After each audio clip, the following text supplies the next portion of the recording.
Hello guys यार, स्वागत है मेरा इस छत्तीसगढ़ है टेक चैनल में। मैं दिनेश कुमार आप सभी का स्वागत करता हूं। वीडियो शुरू करने से पहले यार, अगर चैनल पे नए हो तो प्लीज़ चैनल को सब्सक्राइब कर लीजिए, बेल आइकन को भी प्रेस कर दीजिए, जिससे मैं जो भी नए नए वीडियो डालूँ तो आपको उसका नोटिफिकेशन मिलता रहे। और मेरे एक इंस्टाग्राम फॉलो करना चाहोगे तो कर लेने, या नीचे डिस्क्रिप्शन में लिंक है, आईडी है दिनेश निराला 21।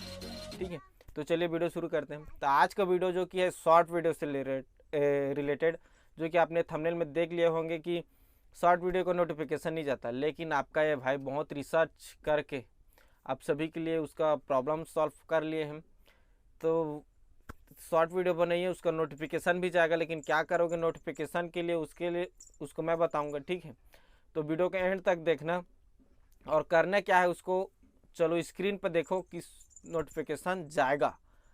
ए भाई, आपका भाई जो कि है छत्तीसगढ़ है भाई, आपको प्रॉब्लम सॉल्व करके देगा। तो स्क्रीन पे देखिए। तो यहाँ पर आपको करना कुछ नहीं, जैसे कि जब भी आप अपना वीडियो अपलोड करते हो, देखिए इस तरीके से आप अपना वीडियो अपलोड करते होंगे क्रोम ब्राउज़र में। तो उसके बाद आपको नेक्स्ट कर लेना। आपका वीडियो जैसे भी आप अपलोड करते हो वैसे कर लेना। फिर यहाँ पर देखिए, यहाँ पर जब भी पब्लिक करते हो देख लीजिए यार, प्राइमरी जो नीचे में है उस पर क्लिक कर दीजिए, आपको नोटिफिकेशन जाएगा। लेकिन एक बात है, जो शॉर्ट का सेक्शन है उसमें वीडियो नहीं जाएगा। तो आप देख लीजिए, अगर मन लगे तो कर लेना।